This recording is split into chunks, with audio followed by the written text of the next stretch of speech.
good morning, everyone, and happy Friday. Welcome to my favorite day of the week. Not because it's Friday. Well, I'd be lying if that wasn't part of it. But because it's Masterclass Friday. That's right. Masterclass Friday is the day of the week that I look forward to the most because I get to spend at least close to an hour with you.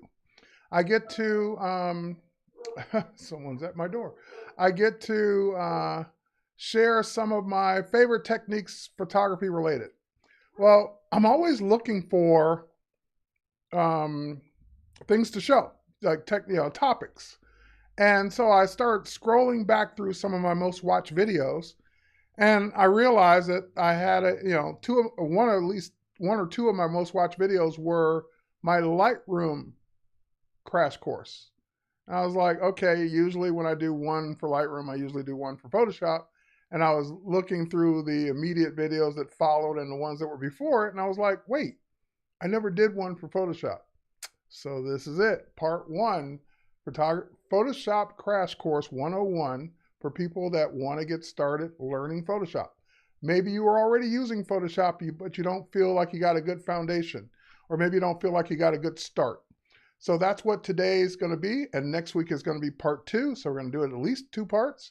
We could spend the next 50 weeks doing Photoshop and do 50 parts, but this is really just getting started.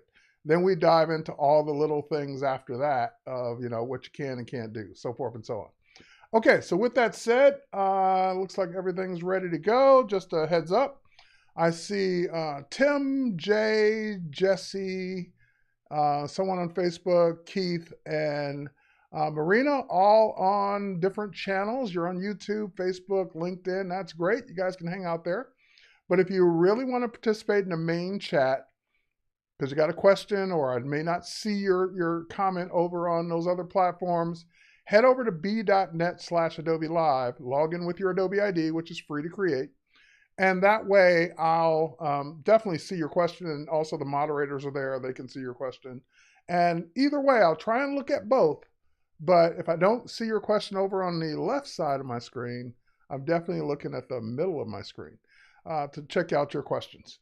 All right, without any further ado, let's get into, first of all, what is Photoshop, what do you use it for, and what this is going to be all about. So I'm going to switch off that, switch over to this.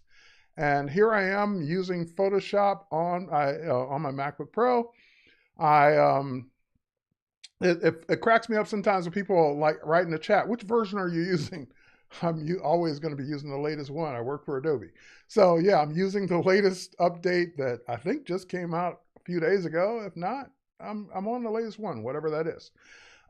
With that said, we're going to get into some settings you're going to change right off the bat in case you've been using Photoshop. Maybe you've changed them already. We're going to change some things back so that we're all consistent. The other thing that I want to get into is Photoshop, unlike most other applications, is one of those applications that you can accomplish the same result 50 different ways. And so I can't show you, I don't have the time to show you 50 different ways for everything the way it works. I'll show you one way, maybe two. And then you'll hear someone else show you a different way. And then you'll hear someone else besides them, show you a different way. And it's not that one way is right and one way is wrong. One way might get there faster. One way might achieve a slightly better result. One way might be easier for you to use. And at the end of the day, Photoshop techniques are like a buffet. You go to the buffet, you get what you want, you go sit down and you eat. It's the same thing when people get in the chat, especially if they're already Photoshop users, usually those are the ones, they'll say, well, couldn't you have done blah, blah, blah? And my answer is, sure, I could have done blah, blah, blah, but I didn't. If you want to do it that way, clearly you already know how, go for it.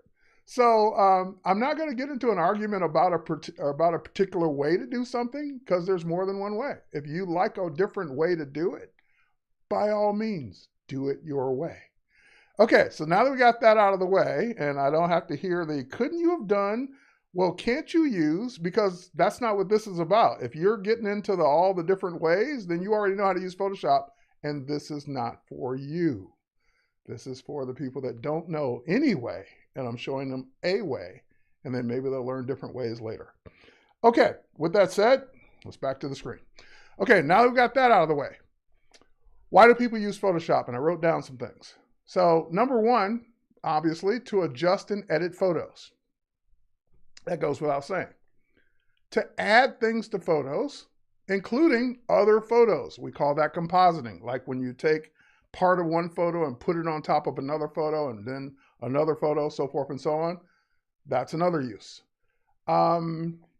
Moving things around in a photo. Maybe something's over here on the left and you need to move it over here to the right.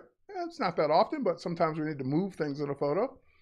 And of course, one of the most common things is to remove things from a photo. There's a distraction, there's a person, somebody was walking through the scene, you would need to remove them. There's garbage on the ground, you need to take that out to make the photo look better. So removing distractions, removing things from a photo. Those are the most common uses for Photoshop. You can get in, like I said, there are probably some more that I didn't mention, but those are the most common reasons we use it. Now, what separates Photoshop from, like, for example, the photo app on your phone? If you're using your phone for photography and you go to your photo app, it can make adjustments to a photo. So why do I need Photoshop? Because 99% of it can do it. It can adjust a photo. What separates Photoshop from all of those apps or applications is that the difference between global adjustments and local adjustments. A global adjustment is just about anything that can edit a photo will do. It can brighten the whole photo. It can warm the whole photo or cool the whole photo off with white balance. It can sharpen the whole photo. That's global adjustments. That it could crop the photo. That just about every application can do those kinds of things. Where Photoshop gets in, or Photoshop becomes different, is that it can edit literally every pixel individually in the photo, the billions of pixels in a photo. If you want to change one little specific thing in the photo, you can. That's what separates Photoshop from just about everything out there that you get for free, or you maybe pay $2 or $3 for on your phone, because even if they can do specific adjustments to parts of a photo, they're still very limited. Very rarely are you going to pay a few bucks for an app on your phone that can literally edit every single pixel the way Photoshop can. So now that we know what it's used for, kind of set the pace of what the differences are, let's get into how to use it. Okay, so I've got Photoshop open. Obviously, I've been using Photoshop for years and years and years and years and years. I go all the way back to Photoshop 2.0, or was it 1 point something? It wasn't 1.0, but it was like 1 point, I don't even remember, like 5 or 2.0 was like the first version I ever used back in the 90s. So long time ago. All right, I'm going to get into Photoshop.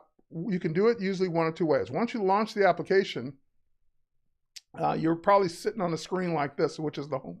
We call it the home screen or the welcome screen.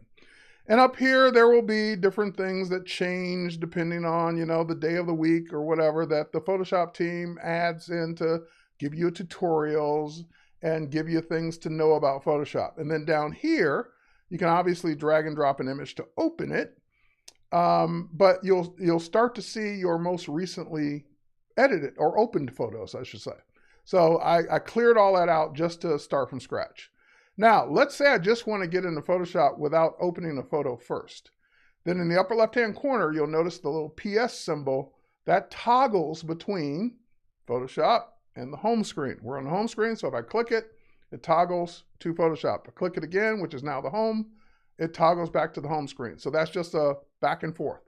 So now that I'm in Photoshop, even though I don't have an image open yet, what I want to do is get us all on the same page. Yep, I go back to PageMaker as well. I saw PageMaker pop up from the one above all over on YouTube. Okay, so what I want to do is I want to go over here to the upper right corner where there's a little menu that looks like a menu, and it's choose your workspace. And I'm on my own custom workspace, and that's, lessons further down the line to get to how you make your own. I'm just going to go to the one that usually Photoshop starts off on, and the one that if you're following along or you're going to do this later, you should probably start on, so that kind of things are in the same places. Because my tool panel is customized. My panels on the right-hand side are customized, so they don't match yours right now. But if I go to Essentials, that puts Photoshop back to like out of the box, so to speak. It's back to the way it was when you first installed it. So everyone should have the same tools in the same order. Everyone should have the same panels in the same order now if you do that. And that just kind of like makes it easier to teach, that's all. I don't use this workspace daily because I have my own, but this way at least we're all on the same page. Okay, so now how do I get an image into Photoshop? Most applications, you start with a blank page. For example, if you were going to type text in a word processor, you start with a blank document and start typing. If you were going to draw something in Illustrator or, Fresco or one of the painting applications we have, you would start with a blank canvas and start sketching or painting. Photoshop, usually you don't start with a blank page because, again, you're editing a photo. It's not to say that people don't, not to say that you can't. Obviously, there are people that use Photoshop for layouts, so maybe they're starting with a blank page. Again, we're getting into that semantics back and forth of, well, some people do. Generally, people start with a photo. Okay, so how do I get a photo into Photoshop? The easiest way to do it, honestly, you could go up to the File menu and choose Open, but I almost never do it that way because usually I already know where the photo is and I don't want to have to navigate and go find it this way. I want to just go right to it. So let's go to my operating system. And in my operating system, I've got a folder called Photoshop Crash Course that I'm looking at in Gallery View, and then I can just double click and it will open that photo up in Photoshop. Now, I know for a fact that if you are new to Photoshop on a Mac, when you double click a photo in the Finder, which I just did, it may not open in Photoshop. It may open in Preview. Preview is Apple's default application that comes on the Mac because it doesn't know you're going to get Photoshop. And it allows you to double click on a JPEG, for example, and open it up and look at it. That's why it's called Preview. If that's happening to you and you're saying, hey, Terry, when I double click on a photo, it opens up in something else. It doesn't open up in Photoshop. How do I make it stop doing that so I can get it to open in Photoshop? Then the way you would do that is, let's go back to the operating system for a second. Just a quick note.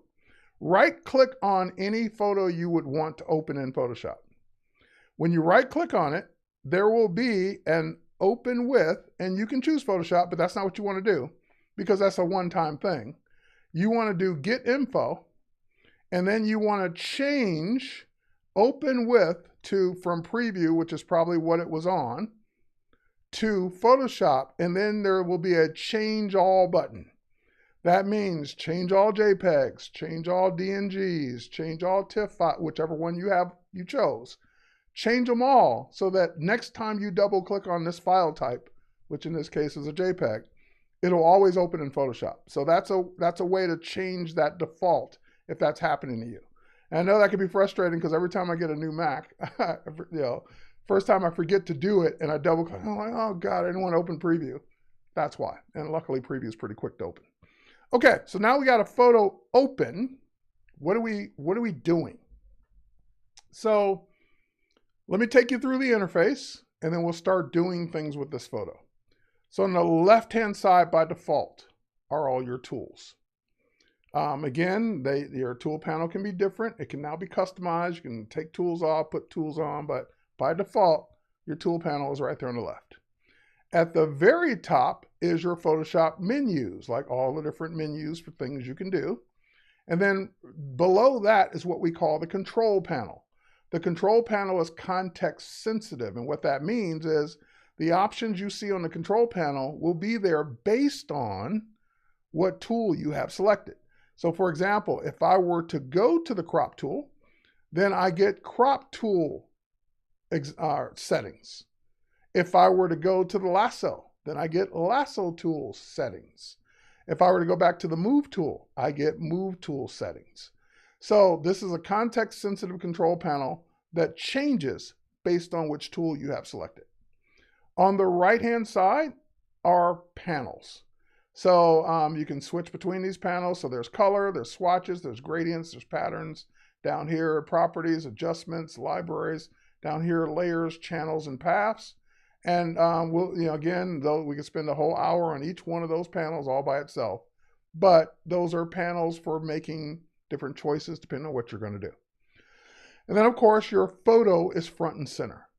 Now, let's go in and talk about what we might want to do with a photo like this. So if I wanted to just simply brighten this photo up, again, 50 ways to do it. Let's say I don't know what I'm doing, and I figure out my way through some of these. I go to image, and I go to adjustments, and I start to see things like, I don't know. Oh, I know exposure. Exposure is for lightening and darkening things. So I go to exposure, and sure enough, there's a panel or a little dialog that pops up, and I can then adjust exposure. I can make the photo darker. I can make the photo lighter. So again, global adjustments, just like we talked about before. So global adjustments, the whole photo got dark, the whole photo got light, not individuals. One of the other things that we're transitioning from every version of Photoshop gets a little more is destructive adjustments versus non-destructive adjustments. So for example, if I bump up the exposure on this photo a little, just a little, like that, and I click OK, and I save, I have now permanently altered those pixels. There's no going back. I mean, I could try and go back to exposure, open it up, and lower it back down, but there's no guarantee it's going to be exactly the same as it was when I started, depending on the adjustment. So what people really get all crazy about is not wanting to mess up by making a permanent change that they can't get easily back from if they ever need to. Now, I agree that especially if you are doing something for a client, you should absolutely work as non-destructively as possible because clients change their mind all the time. And you don't want to get stuck. You did something for 15 minutes and you did it all destructively. And now they say, oh, we don't like that. And you got to start over again. So we're going to get into destructive versus non-destructive. I just wanted to point that out up front, that Photoshop started out as 100% destructive. And then over time, it's been getting more and more features to make it non-destructive. So I remember back in the day, if you click the type tool and you type the word friends, for example, on this photo, the pixels for friends would be in the photo and there's no getting it out. So that's how destructive it used to be. Now, luckily we have layers now, and you can do a lot with layers, just alone with layers, to make it not destructive. But just keep in mind, in the back of your head, I don't want to confuse you too much up front in a 101 day one class, but I just want you to just think in the back of your head, is the change I'm making permanent? And it could be, and that's okay. Am I okay with that? So that's what you got to ask yourself. Am I ever going to possibly want to change my mind? And if the answer is yes, then you think you need to think of a way to do it non-destructively. If the answer is no, then go for it. A lot of things I do are destructive on purpose because I know I'm never going to go change it. Not everyone's that way, and especially if you're doing something for someone else.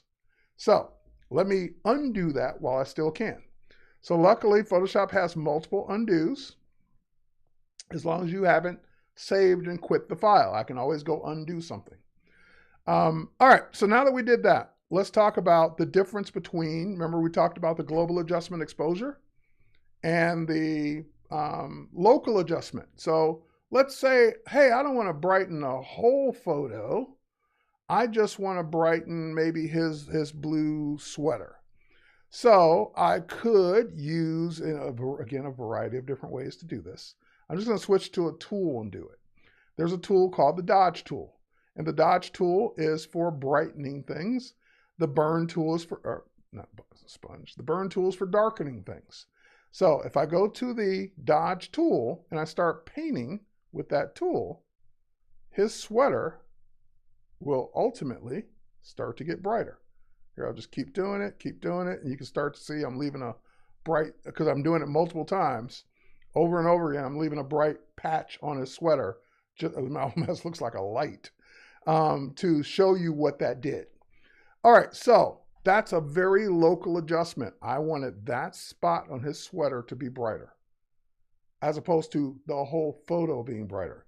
All right, so let's backtrack. What did I do? Because I showed you a few things right off the bat.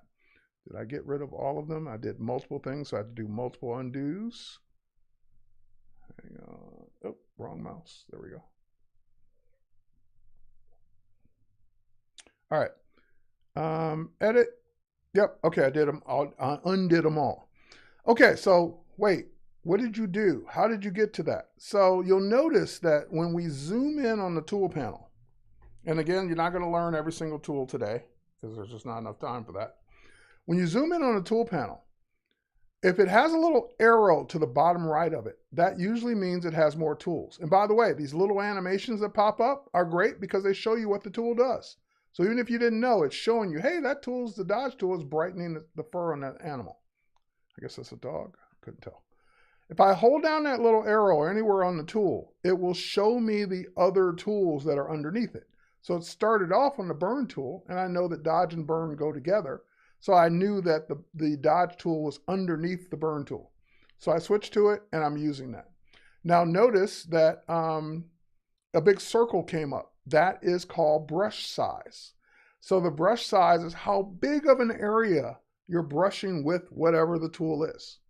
So if I want to make that smaller or bigger, you can do it from the keyboard. And again, this is very specific because not every keyboard in the world has these keys. If you're in a different country, you may not even have these keys. But on the keyboard of a US keyboard, next to the letter P as in Paul, there's a bracket. There's a left bracket and a right bracket to make your brush bigger. There are other ways to make your brush bigger and smaller. So let's say you don't have that keyboard. Then you can go right up here. Remember the context sensitive control panel? And you have size right here. You can adjust your size up or down from there. It's just you have to check it once you drag the slider because you can't see it while you're doing it. That's why I prefer doing it from the keyboard. And there's all kinds of tricks I've shown before on how to also adjust your brush size. I don't want to get into 50 ways to adjust your brush size, but those are two common ways. All right, next up. So we've now learned global adjustments, adjust the whole photo. Local adjustments, adjust specific areas of the photo. We've learned how to make the brush size bigger and smaller. We've learned tools that have other tools underneath them. What can I do now that I've learned some of these techniques to adjust specific things in this photo? I don't need to make his sweater lighter. That was just an example. The only thing that's really bugging me in this photo, it's one little thing, and it's just because my eye keeps going directly to it.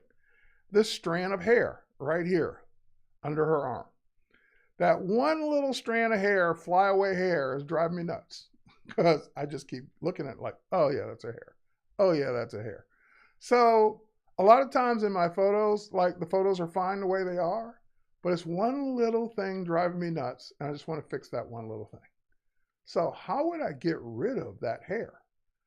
Now, I could think, rudimentary. I could go find the eraser. There's an eraser tool. Cool. The eraser tool, and I can make my brush bigger. And you might think, hey, I want to erase that hair. And you did. You erased the hair and everything else. So you got to think beyond elementary things like, well, I erased the hair, but everything else got erased too. The hair, the sweater, everything else. And so now we're seeing the white pixels of the blank page that's behind this photo, the background. So that won't cut it. So if eraser is not my option, then what is my option? Undo. Photoshop has a variety of tools to remove things from a photo using the surrounding pixels. So what I really want is I want the hair to be gone, but I want the sweater to fill in where the hair used to be, or the jacket, whatever she's wearing. So in this case, I might switch to, and again, the only reason I'm having to look is because these tools are in a different orientation, or they're not the way that I have my tools set up. So I have to switch. There's a patch tool. I have to switch to the spot healing brush. So the spot healing brush is designed to do just that. It's designed to, I'm going to make it a little smaller, to remove and use the pixels that are around the thing you're removing. So when I do that and let go, it gets rid of it. It puts the sweater in that spot where the jacket used to be. So let me undo that. Now, a lot of times you're going to want to zoom in, number one, so you can see better. Number two, to check your work, to make sure it did a good job. So how do we zoom in Photoshop? Keyboard shortcuts, zoom tool, lots of ways to do it. Navigator panel, which we're not even looking at, but lots of ways to do it. So I usually show people the zoom tool, which is a tool right here, and it shows you what it's doing. You can use this tool one of two ways. You can click, click, click, click. Oh, I see there's more hair there. See, that's why we zoom in, because maybe that wasn't all there was, and it wasn't. And if you hold down your Option or Alt key, click, click, click, we'll zoom out.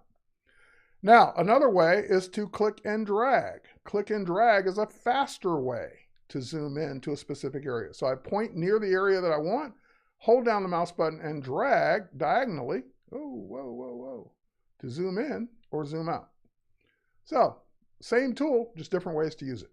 All right, so now if I zoom in a little bit on that hair, and there's more hair, but that one's the one that's bugging me. The rest are okay, they kind of blend in. Then I can go back to that spot healing brush, which, by the way, as you hover over it, it shows you what it does. So even if you forgot, you'll know which one is which. And then I can go in and just say, hey, just paint this out using a brush that's about the same size as the hair. And I see this time I didn't do as good of a job as I did last time, so do it again. And this is sometimes what you get into too, is that the tool is trying to use the pixels that are around it, and depending on which way you paint, it may not do a good job because it's not guessing right. So let me zoom up a little bit. Let me scroll up a little bit. Let's try that again. This time I'm going to center my brush more. So I think that was more my fault. There we go. That's better. Not perfect, but better. So for example, let's say that, one more click there. Let's say that I want to kind of fix that one line that got kind of destroyed. So if I want to fix this one little area, maybe this tool, because I can keep trying this tool, but maybe that tool is just going to keep making it worse. It's not improving it. So there are dozens of tools in Photoshop for this reason, because one tool might do part of the job right, but not all of it. So you might need another tool to make it better. So this did not work right. Let me redo that one more time. Edit, redo. And now let me just fix that one little area using a different tool. So first and foremost, I could go back to the same tools that were in that category, and I go to the patch tool. Patch tool is one of my favorite tools for this kind of work. And I could say, hey, I want to take this. I'm dragging a selection around it. I want to just move that down to kind of move some of that line back in place. There we go, something like that. And some of this, I want to replace with some of that. So basically the patch tool allows you to drag an area of a photo to another area of a photo to use that as your replacement. And it does a good job of blending in as well. So sometimes you'll get carried away and start patching and patching, and then you got to realize that, hey, you're zoomed in. When you zoom out, no one's really going to be zooming in there to look at that. So it just looks like the rest of the flyaway hairs, but it doesn't bother me as much. Now I could take more time, use different tools, different techniques, make that perfect. but a lot of Photoshop is, do I spend 10, 15 minutes, maybe even 5 minutes doing it a different way for something that no one's going to care about or notice, but it's bothering me? Or do I move on because I've taken care of what was bothering me? It's gone now. And once you look away for a few minutes and look back, you would never know that it was there. And that's all I care about. Now, if it's something in an important area, like the stray hair on her face, that I'm going to take a little more time on because I don't want her face to look like, hey, what's that little patch there? So same thing here. I can grab my zoom tool. I hit the letter Z to zoom in.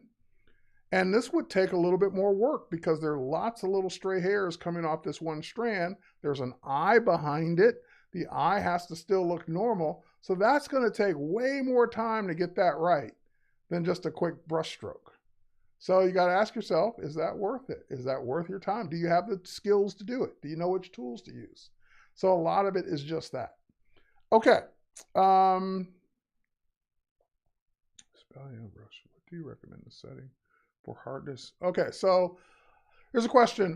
When using the spot healing tool brush, what do you recommend as a setting for the hardness and spacing settings? I usually use the default. I really don't ever change it.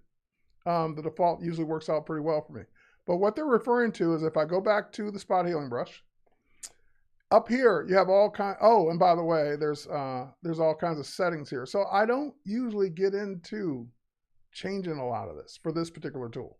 Other tools I will absolutely change settings, but I find my defaults here to be fine for most things I'm doing. All right, next up, let's zoom out.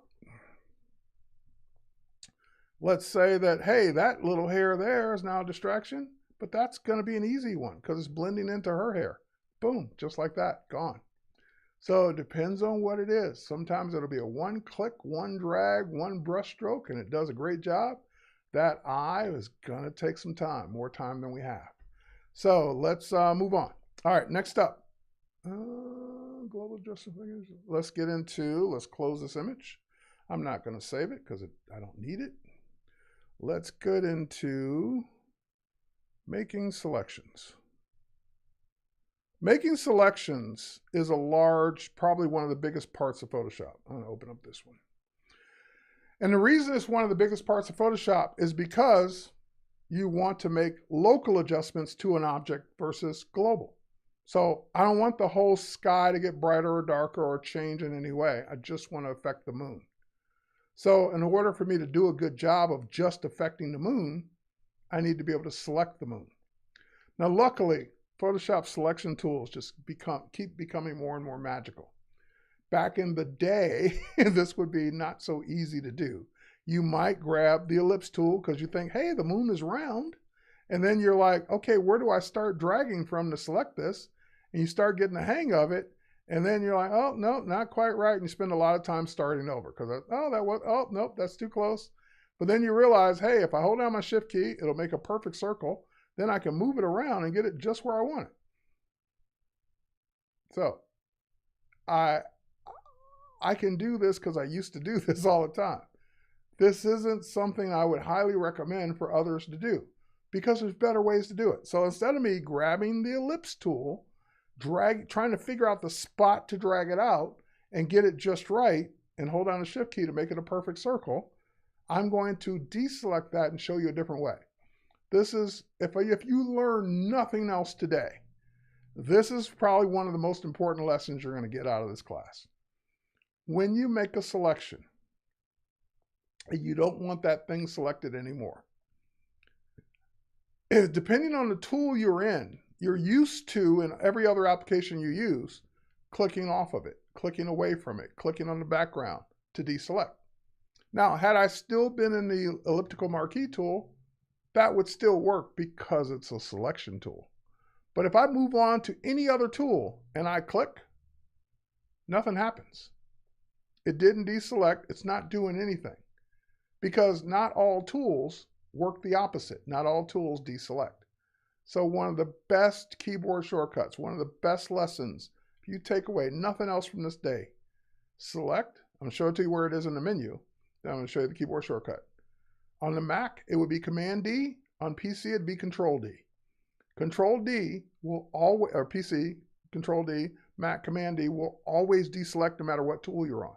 So it doesn't matter. If you're frustrated because something's selected, or maybe something's selected and you don't even know it's selected, you can deselect with Command D. But let me show you before I deselect why you would select something in the first place. So remember I just gave you a quick dodge and burn thing? Well, we didn't burn, we dodged. So if I were to say I want the moon to be a little darker, I don't, but I'm just giving you an example. Make my brush bigger, and I only want to affect the moon. If I start painting out here, if I start burning out here, nothing happens because I'm not in the selected area. As soon as I drag across the selected area, even though I'm going outside the lines, it confines it to be within the lines. So that's another reason why we select things, is so that we confine whatever we're doing to just the selection. So let me undo. Okay? And now, instead of me doing it that way, maybe I go up and I run image adjust. And remember we did the exposure thing, which I almost never use, but let's try it. And I say, hey, make it darker. It's only making the moon darker, not the rest, because what's selected is what gets affected. So I used to always teach people, you have to select to affect. So if you want to affect a certain part of a photo, you have to select it first. All right, so now cancel out of that. Command D to deselect. What are other ways we can make that selection? Instead of trying to get the elliptical marquee tool just right, how can I select this another way? Well, there is an actual, again, I got to look because I don't know where this is in this particular configuration. There is an object selection tool. The object selection tool will automatically look for objects in your photo. So that's what that little spinning thing is right now. It's looking for objects in the photo. And as I hover over an object, it says, hey, I see an object there. All I have to do is click, and there, boom, it selected it. Let's say it didn't find the object. Let's say it didn't figure it out. It couldn't, maybe there are multiple objects and it didn't know which one you wanted, even though it would find multiple objects, but didn't get the one you wanted. Then you can also, Command D, deselect, you can also drag it. So I can say, drag this around this moon, and it selects it. Way easier than using the elliptical marquee tool. And you might be saying, well, Terry, why in the heck would they still have the elliptical marquee tool if this was so easy? Because, and you'll learn this, especially as time goes on, if you take anything out of Photoshop, people will riot in the streets. I'm not kidding. If you remove or change a thing that people used to use, they will say, are you out of your mind? I use that every day. It's part of my workflow. So that's no moon, exactly. The old ways will always be there as long as they can be supported, and the new ways are there for people that want to use the new way. Some people would say, hey, I can select that moon in 2 seconds with the elliptical marquee tool. Go for it. It's still there. It's not going anywhere anytime soon. And also another reason, you might not want the whole object. Let me give you an example. Deselect. Go back to the elliptical marquee tool. Kind of guess around the center. Hold down my Option key so it selects from the center. Shift key. And I'm not going to go all the way out to the edge. I'm just going to go like to maybe right there. And I'm going to move it to where it's more centered. So now I'm not selecting the object. I'm just making a round selection within the object. So I go to my, back to that same thing that I almost never use, exposure. And I say, hey, I want to create this kind of ring effect. I don't know. I don't know where I'm going with that, but maybe you want to do that. And so therefore you didn't want the whole thing selected. All right, cancel, deselect, Command D. And another thing you can do with selections is make them hard or soft. So I'm on that elliptical marquee tool, and right now the feather, which is a control panel option, is set to 0. That means it'll be a hard edge selection. It'll be like you cut it out with a pair of scissors. If I want it to be softer, then I can either feather it before I do it or after I do it. So there's a feather option under select, or if I do it for the tool itself. So let's say I want to do it by, I don't know, 15 pixels. And so now I'll make my selection outward. And again, this time I'll get more than I need. Oh, wait. And then I'll make an adjustment. Let's make a different adjustment just for the sake of making adjustments. Let's go to levels. And my levels panel popped up on the other display. There it is. And I then go and do something like, I don't know, something like that. And I can tell that 15 pixels wasn't enough. Hang on. All right, let's undo that. Undo. Let me do it one more time. This time let's do, I don't know, 50 pixels. I want to make a big difference. So 50 pixels, feather.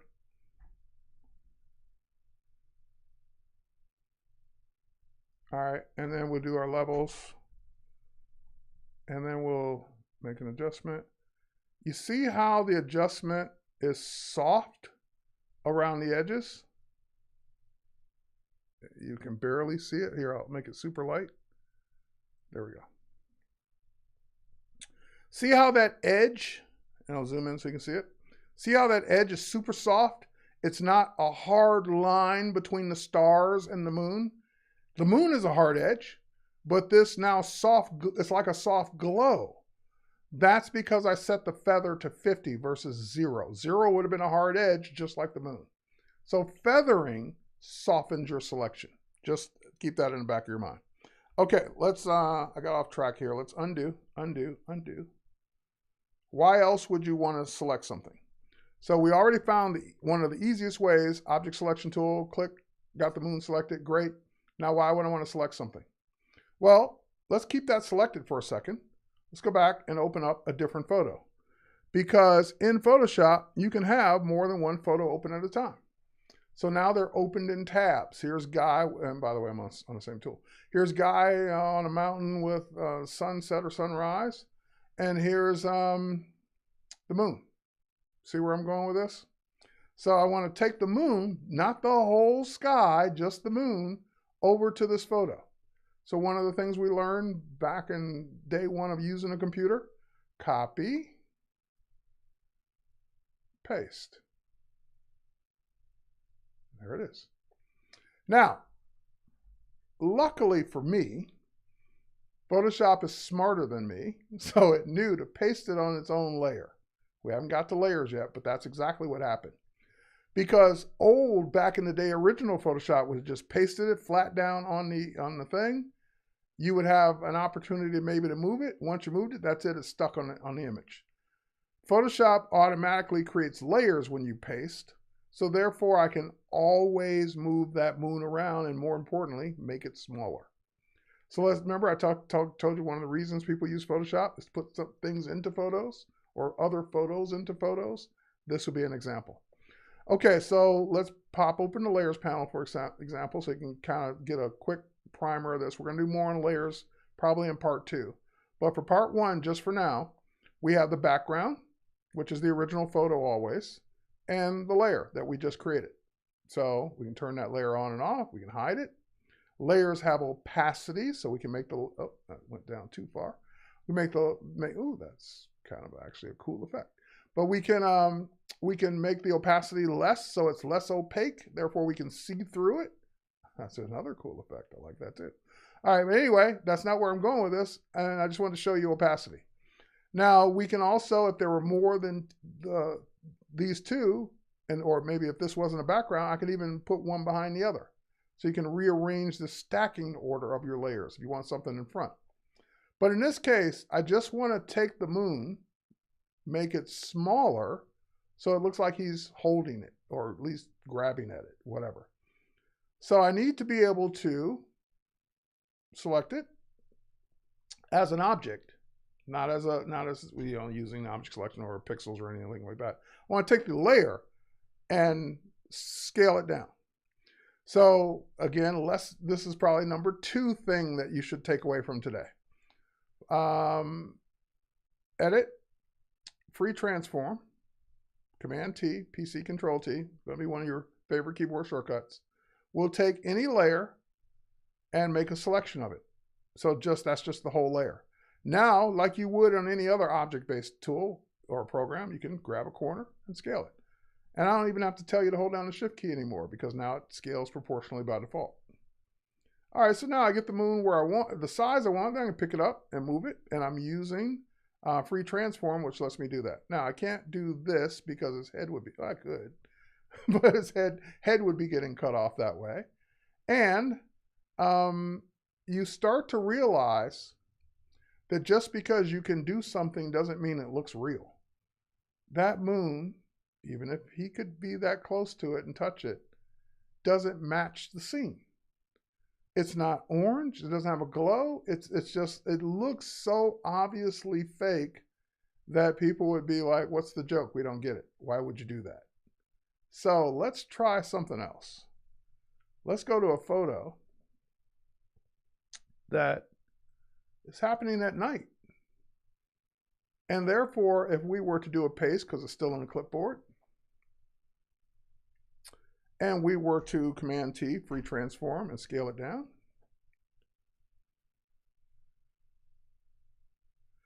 it's not realistic yet, but at least it'll be closer to being realistic in this sky than it would be in the other one. The other one will never look real. It just won't, because you would never see the moon like that in that time of day. You could maybe make it orange. You can probably get away with it. It wouldn't bother people as much. But this one, I can actually start to make it look real without it having to, without me having to just totally redesign the moon or change the color of it and all that. Now, this one's still too bright for this kind of sky. And of course, it still positions off and all that. But at least I can get this closer than the other one. Okay, so let's say that I'm happy with where I put it and the size I made it. How do I tell Photoshop I'm done? Well, there's a big check mark in the control panel right there that's commit. So you can either use the enter key on your keyboard or just click commit, and that will say you're done. Now, you can still use your move tool. That's why it's called the move tool, to move it around and still go back to free transform and scale it. You can still do any of those things, but at least now it's the size you want it and kind of position you want it. And maybe you want it a little bit more over there. Okay, great. So now remember the layers panel? Remember we have that opacity? So we can maybe drop the opacity down just a little to kind of make it look more realistic, kind of blend it in a little more. So, and then I can start, getting into maybe the top should be darker, the bottom should be darker or lighter. I can start getting into those kinds of things, making local adjustments to it. But you get the idea is that this can look more realistic, way faster than this ever will. And even if I lower the opacity of this, it can be better, but it just doesn't look right. Okay, so, and that's way better. That's actually way better than the white opaque moon. All right, so we learned a few things there really quickly. Copy paste is one of the 50 ways of taking one image from a photo into another. We talked about free transform, which lets us scale it and move it around, and other things we haven't got to yet. We talked about layer. We haven't really done layers yet, but just know that that's a layer, which means think of a layer as your photo with clear pieces of acetate on top. And if you were to take like a map, for example, and you put a piece of clear acetate on it, and you take a marker and you start marking up the acetate, when you peel back the acetate, the map is untouched. That's exactly what's happening here with this background. The background's untouched no matter what I do to the moon layer. And so if I turn that off, the moon goes away, turn it on, the moon's there, but the background is untouched. If I were to grab a paintbrush and I were to just start painting with black paint. Now notice the paint is less opaque because the whole layer is 62% opacity. But if I turn that layer off, it doesn't affect the background because the paint is only on that layer. All right, undo the paint, undo, there we go. All right, next up, where am I on my list? So let's get into a different one here. Let's go back to this one. Oh no, we're gonna go to a different one. Let's go to one more photo. Today I was searching for guys with their hands up. Just on the beach. No, actually I searched for a guy in front of a mountain, and these are the ones I got on stock. All right, so now let's get into this photo, and let's do one more thing in our last few minutes before we call it a day, and we'll do part 2 next week. Let's say that I want to add some text to the photo, because that's probably in the top 10 things that people do with Photoshop that you usually can't do easily with other photo editing apps, especially on your phone, is add text. So if I grab my type tool, which is the letter T, I click, and I click anywhere on the photo, it's going to put some sample text. So I can change that sample text while it's highlighted to whatever I want, beach. Then I can, like I would with a word processor or any other text-based application, I can highlight it. I can change the font to whatever I want. I can even see the font as I do it. So I'm going to type in the word heavy to get some heavy fonts here. Fat Frank, I love Fat Frank. And then let's make the size bigger. So right now it's at 98 points. 98, I don't have anything higher in my menu, but I can always type in a bigger number. So let's make it 200 points. Great. So now what color do I want it? Well, there's a color picker right now. It's purple. If I click the color, then it will come up with a color picker, and I can make it any color in the spectrum. I can go find a color. I can type in values for colors. I can even use the eyedropper once I move out of this window and sample one of the colors that's already here. So I can get that blue from the sky in the upper left corner and get that exact blue. Great. Okay, so now the text came in as a layer. I hit commit. I can grab the move tool and move it around because it's a layer called beach. And now let's talk about one more quick thing that, again, will separate I don't want to say the men from the boys because, you know, women in the audience, but separate the adults from the children. Let's do that.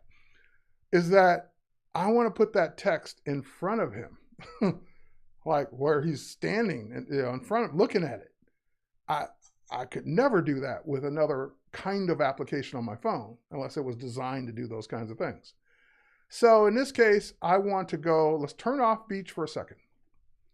Let's go to the background and let's go to my select objects thing again. It will calculate, but I don't have to wait for it to calculate because I know what I want. I'm just going to drag it around this guy. And it will make a selection of that guy. Good or bad, it made it. Oh, hang on. What did it do? It's weird. It kind of didn't get part of his neck. I'm just looking at this part right here. I don't know what happened here. Oh, sorry. This is just weird. Okay, I'm holding down the shift key and I'm clicking to add these things in. But anyway, it's irrelevant. I got him selected. I'm now going to copy that selection, not to another photo, but to a new layer. So, layer, new layer, via copy, Command J. So that puts him and that little part of his neck that didn't make it onto its own layer. Hang on, let me do this right. I got like a couple minutes. Let me do this right. It didn't get that part of his neck. I want to add that back in. So hold down my shift key and add that piece back in that it didn't get. Great. Okay, so now I got the whole thing. Except for this one little, hang on, sorry. Okay, I lost my mouse, went to a different display. There we go. And shift, add that in too. Okay, now I finally got the whole thing. And you can add to a selection, subtract from a selection. I add it with the shift key. Subtract will be the alt or option key. And now I'm going to go ahead and do the layer new via copy. Great. So now what that did was put just that selection on its own layer. I'm still missing part of his foot, but I don't care. All right, so now just on a side note, when you make selections, make sure you got everything. So I didn't zoom in and check every little area, but I got what I needed. So now that he's on his own layer all by himself, and I still have the word beach on the back of him, I want to move beach in front of him. So how do I do that? Well, remember we talked about layers and stacking. So we have 3 layers so far. We have the beach layer, layer 1, which we'll call this guy. And we double click to change the name. And we have background. So all I have to do is just drag beach below guy. And now it's in front of him. And I can still take beach, use the move tool, and move it around. Free transform, Command T, make it bigger. And change the color still, change what it says, do whatever I want to do, and go in and really make sure I get his fingers right, because I can tell that it didn't select in between the fingers just right because it's still white. But anyway, we'll put that up here and we'll do that so that it is perfect. So these are the kinds of things that we do with Photoshop. And I know like that kind of went through a lot of things really quickly in less than 60 minutes. And we kind of jumped around a little bit, but that's exactly what we do in starting with Photoshop. A lot of people will say, okay, teach me every tool. Start with this one. What does this one do? Start with, and I could have spent an hour doing that. But I'd rather show you some real world things, and then we'll dive a little deeper into each one in part 2. So we'll get better at our selections. We'll get better at layers. We'll get better at non-destructive adjustments. We'll get better at those things, but I just wanted to get your feet wet in part 1 of what's possible and what kinds of things to look out for right off the bat so that you can start. Okay, so now one last thing, oh, I didn't mean to do that. One last thing is that we're out of time. So I'm out of time on Adobe Live, but let me finish this for the rest of my channels. One last thing is I wanted to be able to export this or save it. So if I save it, I'm saving it usually as a Photoshop file with all the layers to be able to continue working on it. But if I want to export it to maybe put it on social or share it with somebody, that's what export is. So if I say export as, then I get a window that pops up. And that window that pops up gives me my file formats like JPEG, which everyone can open, and I can post it anywhere. And then I can save this out as a JPEG and send it to anyone I want. So when I hit export, it'll ask me where, what do I want to call it? I'll save it to the desktop. And that doesn't affect the original. The original still has all its layers, but I now have a flattened JPEG to use. All right, so with that said, I'm over time, 2 weeks in a row. I got to get better at this. Cheers, everyone. Thanks for watching. We'll catch you on the next one. Bye, everybody.